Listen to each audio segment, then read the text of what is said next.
Hey everybody, I'm Zach. And I'm Jesse. You're watching Tesla Time News. Episode 464. On Now You Know.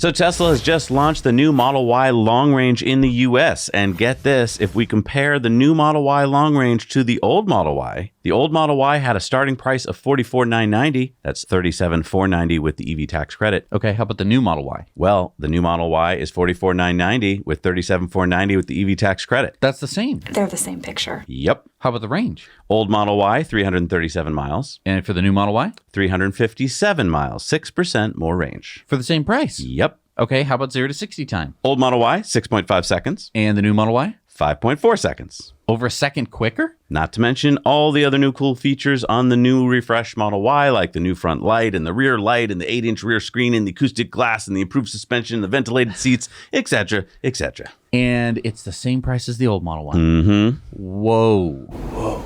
Yeah, it's likely going to be the best-selling car in the world for the third year in a row. And deliveries start in just 3 to 5 weeks. Very exciting. I think I saw my first one on the road the other day in Massachusetts. So let us know down in the comments if you've seen the new Model Y in person. This is really exciting. I think a lot of people are finally going to be able to afford the new Model Y because obviously it came out with the launch price and that was a bit pricey for most people. And then we got the dual motor price and that was still a little high. This is, with the tax credit, around the same price as a Toyota RAV4, which of course used to be one of the best-selling cars in this country. But now, of course, the Model Y is going to put it to shame. Shame.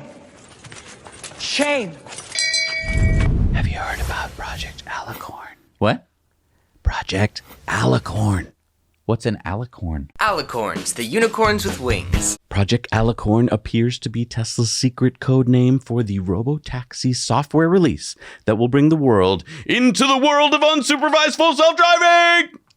What? Alicorn? All right, so you see over-the-air update 4.44.5 has been decompiled by Tesla app updates. And when they decompiled it, they found all this code that points to full functionality for robotaxi. Like what? Tesla app update says Tesla robotaxi functionalities include adjusting and confirming pickup locations, entering destinations, displaying real-time ETA, managing trip cancellations, and facilitating passenger egress with live updates. Additional features allow access to vehicle controls, dispatching pickups, and confirming pullover actions for a seamless autonomous ride-hailing experience. We also see feedback-related strings like ride cancellation reasons. Well, that's really interesting. So this means that Tesla actually has software ready to go for full self-driving robotaxi fleets. Well, yeah. And Tesla app update says, also to note, looks like they will be planning on having a driver for some rides with the following strings, presumed with FSD on the whole time, but as a way for regular owners to enroll their own cars and make money at the start. And that is the Alicorn button titled Call Driver. Oh, so it seems that Tesla is planning that the first robotaxi rides might need a safety driver. That does make sense, right? Because that's how early Waymos and cruise automation robotaxi rides did it in places like San Francisco and Chandler, Arizona. They had to have safety drivers to make regulators happy. So normally you'd have the company that runs the robotaxi hiring the safety drivers, putting them in the cars, and then doing all of this stuff. But now we can be the safety drivers. So you're essentially an Uber that doesn't have to drive. Much. So for the first, who knows how long, It'll be starting off with robotaxi supervised. Right. With, if you wanted to run it, you'd be in the car. Right. So that's not like... And this does point to Model Ys and Model 3s and stuff being the first cars instead of robotaxis, because obviously you can't really put a safety driver in a robotaxi because they'd have nothing to do. So this is interesting. They would just go, watch out! But I mean, this really points to regular Tesla drivers actually having access to the robotaxi network. Yes. Oh, and one other tidbit. Tesla app updates also said that it looks like the code requires robotaxi riders to have Tesla accounts to hail a taxi. Mm-hmm. Smart. Big brain stuff. Because again, if you have an Uber app on your phone, what can you do with it? I can call an Uber. oh, and it says I can do Uber Eats even though it's a separate app for some reason. Okay, except now with the Tesla app, every single time you log into it, they can be like, want to buy a Tesla? Want to buy a Tesla? Well, and also, who knows what other amazing stuff. So, I mean... What about an Optimus? Well, so the Tesla app now can do your car. So if you buy a Tesla, that runs your car. Your solar system, your batteries in your home. Other EV drivers need the Tesla app in order to charge their cars, depending on model. And if Ford was super nice to Tesla and begged and pleaded for them to not make that happen. And now ride hailing. Yep. So Tesla is slowly becoming an everything app, an app that perhaps more and more and more people are going to have on their phone, which is a very interesting thing. So ARK Invest just published a report called Electric Vehicles Are Likely to Derail Gas-Powered Vehicles. Well, no But I've only seen headlines saying that EVs are dead. Yes, and we all know how accurate headlines are these days. But how about some facts instead? This is a chart that ARK Invest included in the report of global vehicle sales and share by segment. So dark blue is internal combustion engine vehicles, gray is hybrids, pink is plug-in hybrids, and light green is battery electric. Well, you look at that. Even though global vehicle sales tumbled in 2020 through 2022, battery EV sales have been taking over market share. In fact, ICE have dropped to only 72% market share globally last year, and BVs have grown to 13%. This chart makes it even more clear. When we started TTN back in 2016, BEVs had just 0.6% market share globally. Last year, battery electric vehicles and plug-in hybrids combined was 20%. And if we focus on China, wow, BEVs hit over 25.6% last year. Yep, and ICE was down to just a 52% market share in China last year. So the writing is on the wall, just as we have been saying all along.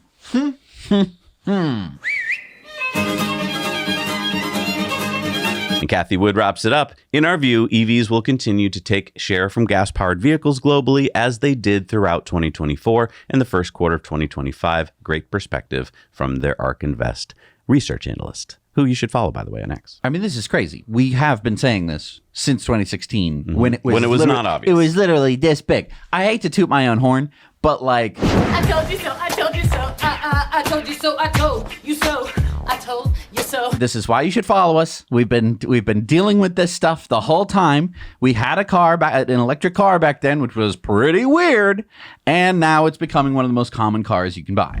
The FBI formed a domestic terrorism task force to investigate attacks on Tesla. But depending on where you get your news, you might not have heard about it. Out of hundreds of reporting sources Ground News analyzed, barely any are coming from more liberal outlets. And if they are, they're shifting the focus to President Trump. But with a quick scroll, we easily found reporting calling for the violence to settle down. This is the kind of partisan spin that fuels public division. When news is filtered through political lenses, you don't get the truth. You get outrage and misguided attacks on innocent Tesla owners. Especially when it comes to someone as polarizing as Elon Musk, there's only going to be more spin, more outrage, and more violence unless we have reliable sources of information. That's exactly why we keep partnering with Ground News, an app and website that doesn't just show you the most important stories of our time. They show you the bias, credibility, and financial interests driving the different narratives. Ground News was founded by a former NASA engineer with one mission in mind: to help people break free from echo chambers and see the full picture. And we just knew that our viewers would love what they've built. From their interest feeds that help us track developments on stories that we bring you guys, to their blind spot feed that surfaces other important stories that one side of the spectrum is missing or ignoring. Ground News has truly become a better, smarter version of the doom scrolling that we were already doing. Which is why we got our viewers 40% off the same unlimited access Vantage plan we've been using every day. That's just $5 a month for clarity and context when you go to ground.news/NYK or scan the QR code. Thank you to Ground News for sponsoring us and helping us stay curious, think critically, and stay grounded. And we know it'll do the same for you. All right, it's time for the Cybertruck Roundup. Yeehaw! The Cybertruck Roundup. Tesla appears to be offering a new incentive to customers that purchase a Cybertruck. 1 year of free FSD supervised. That's a nice incentive. What's that worth? $99 a month times 12 months, so $1,200? Yeah, and then I mean, let's be honest, after you have FSD for a whole year, it's going to be hard to not want to continue subscribing or maybe even buying it outright because it's so good now. I think a year or two ago, it wasn't so good. It was kind of stressful. But now that it's relaxing, I really do think as more and more people experience it, they're just going to want to keep it. All right, how about some SpaceX news? And Michael Nichols said Starlink direct to cell coming to Chile. That's exciting. I mean, that's a place you might need it for up in the mountains or out in the salt flats or something. Remember when the FAA was constantly fighting SpaceX and delaying launches? Well, it appears there's been a change of heart. I wonder why that is. On Tuesday, the FAA granted SpaceX the approval to launch and land Starship from Starbase. The city of Starbase. Yes, to launch and land Starship from the city of Starbase up to 25 times per year. The FAA's final environmental assessment has concluded that Starship's launches and landings will have no significant impact on the surrounding environment. That's great, although 25 launches a year is only going to be good enough for about another 12 months or so, and then the FAA is going to have to increase that limit, I think. Yeah, Starship isn't the kind of thing where it's going to be like, once in a while we'll launch it. It's going to be, as soon as he gets the cadence going, it's going to be like every 2 days. All right, it's time for Into the Future, sponsored by our friends at Henson Shaving. Henson Shaving is a company that started with a couple brothers. They're in a machine shop. They've actually been making parts for like the NASA Mars rover. And one day they decided, you know what? We're tired of that. We're tired of that. Let's make the best razor on earth. And they have done that. The Henson razor. You can get yours at hensonshaving.com. And we have a great deal. If you use our code now, you know, when you check out, you can get 100 blades for free. So Elon looks excited here in front of xAI's Colossus supercomputer in Memphis, Tennessee. That is because Colossus Phase 1 with 100,000 H100 GPUs has just achieved full operational capabilities. But I thought that xAI already built the 100,000 GPUs in 122 days back in September. They did. It has been built and wired since September, but it needed, fine-tuning and tweaking. Is that the technical term? Yes. I need to fine-tune and tweak the parameters to get optimal results. So the xAI team is currently at work on Phase 2, which will bring an additional 100,000 GPUs. That includes 50,000 H200s online within a few months. It's planned to be online between August and October, and xAI has created 320 jobs so far at its Memphis facility. All right, it's time for our Patreon bonus stories. Remember, head on over to Patreon. You get all those bonus stories if you're one of our patrons, and you can join for as little as $1 a month. So thank you, patrons, for supporting us. All right, we're back from Patreon bonus stories. It's time for Elon's X's of the Week. Tesla Singapore posted new Model Y first delivery in Singapore. Does everyone get the big red ribbon? I don't know. They just keep taking it off, putting it on the next one. Elon Facts posted a quote from Elon. Once you understand the Kardashev scale, it becomes utterly obvious that essentially all energy generation will be solar. And then Gorklon Rust, which of course is Elon Musk, but he changed his name because he thinks that having Grok, but calling it Gork is hilarious. Solar will obviously be over 1 billion times more energy than everything else combined. Mike P said, "What do I hate the most about FSD by far? I hate that I can't even glance at the display to add a new nav stop without getting yelled at. I literally have to stop FSD and type while manually driving. Obviously way more dangerous. We're in a very weird period where Tesla has to be extra cautious about safety, but we all know the nag is way overkill today because the software is incredible. In some cases, overly aggressive nag forces us to be even more dangerous. Annoying, but I guess makes sense from liability point of view. I'm ready for wide, limited supervision FSD with driver in seat required for any remaining red hand scenarios. They can do that before end of year easily. Let's go." And Elon said, "You're right." And I mean, I think that this is just one, if I had to nitpick on Tesla, they have their results of their full self-driving safety, like, oh, it's much safer to drive on autopilot. But if you're forcing people off of using full self-driving just so that way they can use their phone, which obviously you shouldn't be doing, or even using the nav screen, well, then it's kind of juicing the results a little bit. I'm not going to say that means that full self-driving is horrible. It just means that you're making the car more dangerous when people have to take it out of full self-driving to just do normal stuff. All right, it's time for Supercharger Reviews. This is where you guys go out into the world and review those Superchargers.